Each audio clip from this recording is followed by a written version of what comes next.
We shall begin chapter 5 of Mathematics class 11, Complex Numbers and Quadratic Equations. A number of the form a plus ib, where a and b are real numbers, is defined to be a complex number.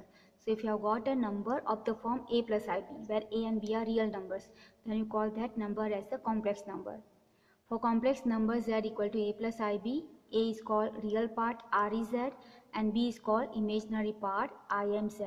So this is the notation we use for the complex number, that is z equal to a plus ib. So z is denoted for the complex number, okay, and this a you call it as a real part and b you call it as the imaginary part. Two complex numbers z1 equal to a plus ib and z2 equal to c plus id are equal if a equal to c and b equal to d.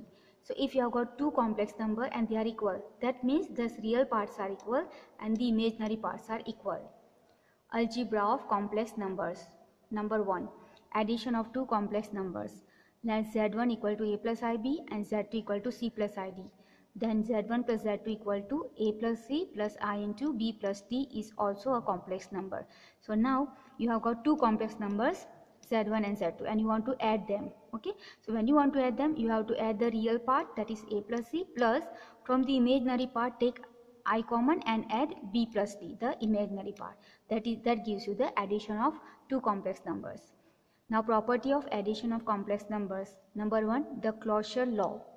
z1 plus z2 is a complex number for all complex numbers z1 and z2.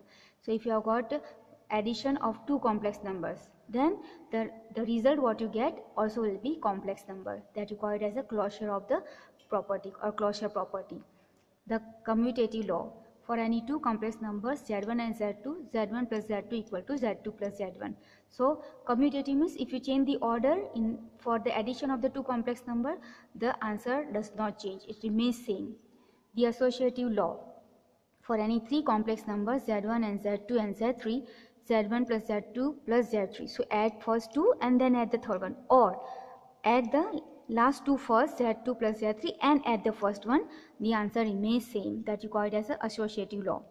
The existence of additive identity. There exists the complex number 0 equal to 0 plus I0 called additive identity or 0 complex number. So the additive identity is 0 and can be written in a complex form as 0 plus I0. The existence of additive inverse. For every complex number z equal to a plus ib, there is a complex number minus z equal to minus a plus I into minus b called additive inverse or negative of z, such that z plus minus z equal to 0. So if you have got a complex number z equal to a plus ib, then the inverse, the additive inverse of this will be given as minus z equal to minus a plus I into minus b. Number 2, difference of two complex numbers. For any two complex numbers z1 and z2, the difference z1 minus z2 equal to z1 plus minus z2. So the difference of two complex number is z1 plus minus z2. Number 3, multiplication of two complex numbers. Let z1 equal to a plus ib and z2 equal to c plus id.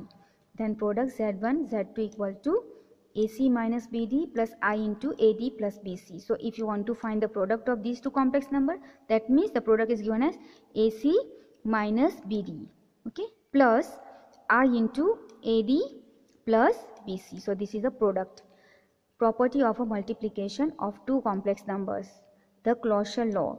The product z1 z2 is a complex for every complex number z1 and z2. So if you are doing the product of two complex numbers, then the result also will be complex number. The commutative law. z1 z2 equal to z2 z1 for every z1 z2 complex numbers. That means if you change the order in a multiplication, the answer does not change. The associative law. z1 z2 z3 equal to z1 into z2 into z3. So this says that if you are multiplying the first two z1 z2 and then multiply your third one, or you multiply the second and the third first and then multiply the first one, the answer does not change. This is called associative law. Existence of multiplicative identity. There exists a complex number 1 equal to 1 plus I0 called multiplicative identity, such that z into 1 equal to z equal to 1 into z. So there is a multiplicative identity for a complex number is 1 equal to 1 plus I0. This is complex form, right? So it is 1. Existence of multiplicative inverse. For every non-zero complex number z equal to a plus ib, we have the complex number a divided by a square plus b square plus I into minus b by a square plus b square equal to 1 by z. This can be written as z inverse, called multiplicative inverse, such that z into 1 by z equal to 1. So if this is my complex number a plus ib, then inverse of this will be given as a divided by a square plus b square plus I into minus b by a square plus b square equal to 1 by z, or z inverse. The distributive law, z1 into z2 plus z3, just multiply inside. So z1 into z2 plus z1 into z3. Suppose it is z3 is how to multiply with the z1 plus z2, then multiply from here z1 z3 plus z2 z3. Number 4, division of two complex numbers. For two complex numbers z1 and z2 not equal to 0, the quotient z1 by z2 equal to z1 into 1 by z2. So this is the division of two complex numbers. So these are the algebra of complex numbers. Next we have power of I. Remember, I square is equal to minus 1. Okay, remember this always, I square is equal to minus 1. If you have got I cube, then you can write this as I square into I. I square is minus 1 into I gives you minus I. Suppose you have got I power 4, then you can write this as I square square, but I square is minus 1 square is plus 1. Suppose you have got I power minus 1, negative power, then you can write as 1 by I, multiply and divide by I. So I into 1 is I, divide by I into I square, but I square is minus 1, so I by minus 1, which gives you minus I. So now in general we can write that for any integer k, I to the power 4k equal to 1, I to the power 4k plus 1 is equal to I power 4k plus 2 equal to minus 1, I power 4k plus 3 equal to minus I. Okay, remember this power of I. Square root of a negative real number. I square is equal to minus 1. Okay, already I told you here.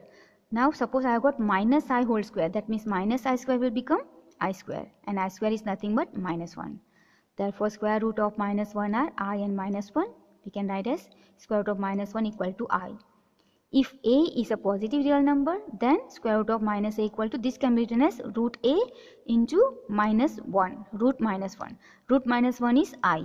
So you can write root a into I. So this is the square root of a negative real number. Okay, but here a we are taking as a positive. Suppose you have got two numbers and they are less than 0, they are negative. Okay, suppose a less than 0 and b less than 0. So that means it will not be equal to square root of ab. Okay, because it is both the numbers are negative, then you cannot write root a into root b is equal to square root of ab. It will never be equal to root ab. Okay, so this can be written as not equal to root ab. Identities. Number 1, z1 plus z2 whole square. z1 plus z2 whole square equal to z1 square plus z2 square plus 2z1 z2 for complex numbers z1 and z2. So this is the identity just like the real numbers. Okay, in the real numbers also we have got a plus b whole square, that is a square plus b square plus twice ab. Same way here, complex numbers, so z1 square plus z2 square plus 2 times z1 z2. Let us prove this.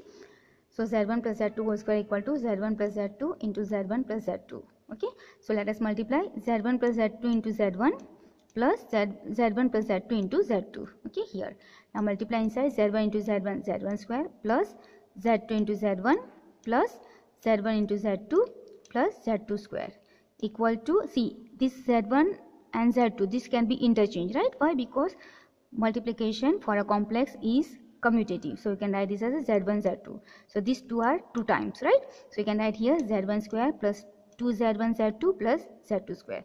So this is the proof of the identity number 1. Okay, z1 plus z2 whole square. Similarly, if it is minus also we can prove. So we will not prove it. You can try yourself. I'll just write the identities. Similarly, we can prove z1 minus z2 whole square equal to z1 square minus 2z1 z2 plus z2 square. z1 plus z2 whole cube equal to z1 cube plus 3 z1 square z2 plus 3 z1 z2 square plus z2 cube. z1 minus z2 whole cube equal to z1 cube minus 3 z1 square z2 plus 3 z1 z2 square minus z2 cube. z1 square minus z2 square equal to z1 minus z2 into z1 minus plus z2, right? This is a square minus b square, that is a minus b, a plus b, but these are complex numbers. So z1 minus z2, z1 plus z2. Okay, so these are the identities they are similar like the real numbers, okay, but these are for the complex numbers. Modulus and conjugate of a complex number.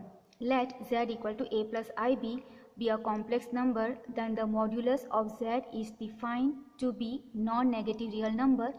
Modulus of z equal to under the square root a square plus b square, and conjugate of z is z bar equal to a minus ib.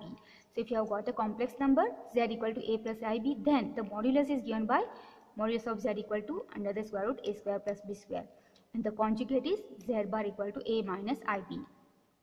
Now z inverse for this will be 1 divided by a plus ib, right? And we have already written that the z inverse for any complex number a plus ib is given by a divided by a square plus b square plus I minus b divided by a square plus b square. That is 1 by z or z inverse, right? So we can write this value here, 1 by a plus ib, or we can say z inverse is a by a square plus b square plus I into minus b divided by a square plus z square, right? Now this denominator is same, a square plus b square, so just add the numerator, so a plus into minus minus ib, right?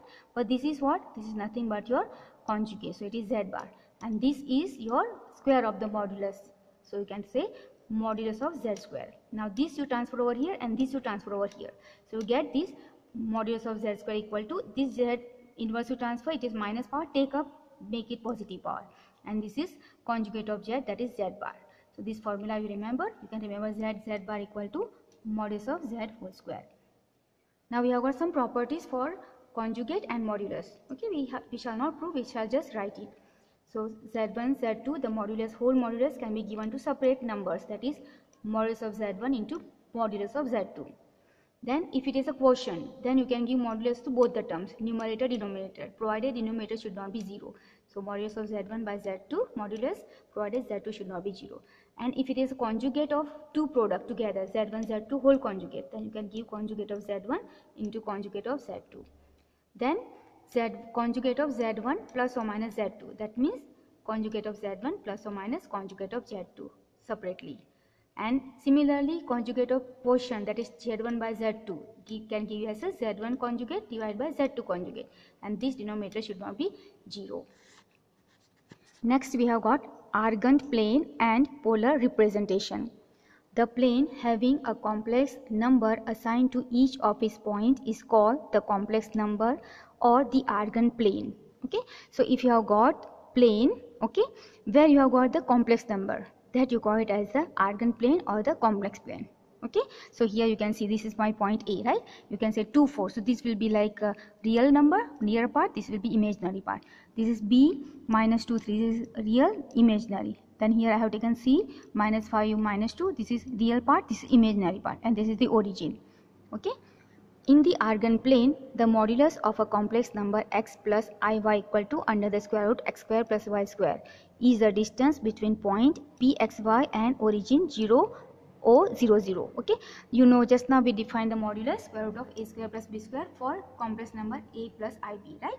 So if I have got the complex number x plus iy, then you can write as a square root of x square plus y square. Okay, and that is this point P, and this is what is this? This is the distance of the point P from the origin. Okay, in the Cartesian plane we know the distance between 2 points, so this is nothing but the distance between the point P and the origin.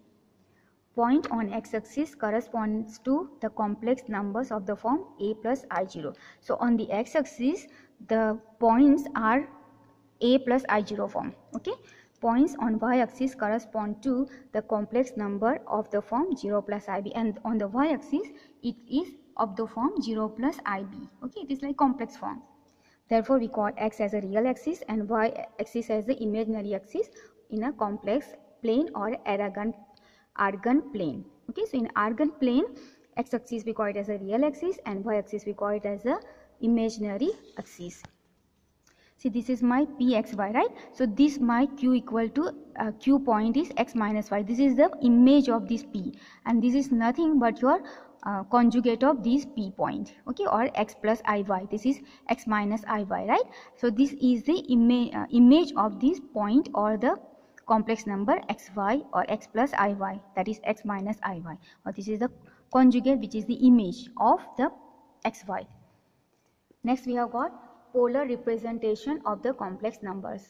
let point P represent non-zero complex number z equal to x plus iy. Okay, so we take a point P that represents complex number x plus iy z.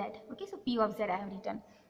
Let directed line OP be of the length r and theta be the angle which OP makes with positive direction of x-axis. So now this length I'll take as r, and this is the angle that OP makes with the positive x-axis.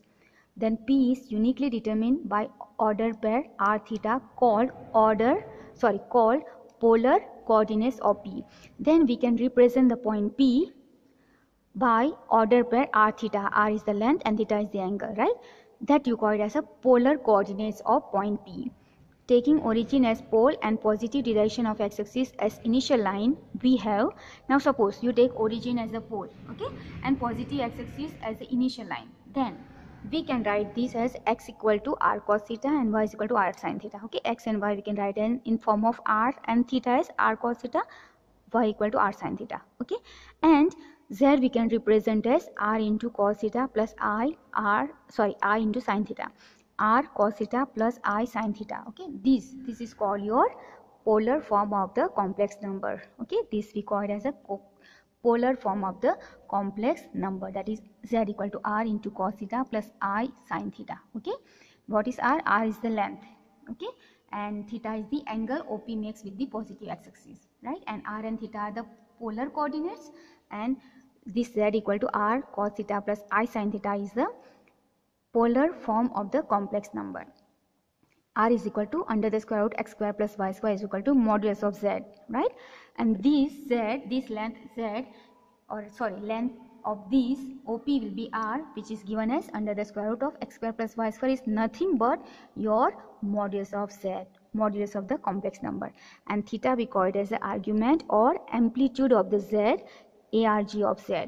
Okay, so theta is the argument or amplitude of z, arg of z, arg z. Then the theta between minus pi to pi, that you call it as a principal argument of z. Okay, that is minus pi less than theta less than equal to pi. So this is your polar representation of the complex number. Next we have got quadratic equation. Consider a quadratic equation ax square plus bx plus c equal to 0 with real coefficient a, b and c and a not equal to 0. Okay, now we know the quadratic equation you have studied in class 10, right? And we have got discriminant for that, right? So we have got discriminant b square minus 4ac, and it has got three possibility. One is b square minus 4ac greater than 0, equal to 0, less than 0. For equal to 0 and greater than 0 we have solved in class 10. Now suppose b square minus 4ac is less than 0. That means you have got a solution, but it is a complex number. So this can be written the solution of this quadratic equation when the discriminant is less than 0, that is b square minus 4ac is less than 0. Then the solution is a complex number given by x is equal to minus b plus or minus under the square root b square minus 4ac by 2a, can be written as equal to minus b plus or minus under the square root 4ac minus b square into I divided by 2a. So now this has become a complex number because it has got I, right? If you divide this by this, then it is a real part and this will be imaginary part. This by this will be imaginary part. So this has got a complex solution. Okay, when discriminant is less than 0, that is b square minus 4ac is less than 0 for the quadratic equation. Okay, so these are the solution. A polynomial equation has at least one root, and a polynomial equation of degree n has n roots. Okay, so these are just for your knowledge. We are not going to prove this statement. Okay, so we'll keep this much for today. Thank you very much.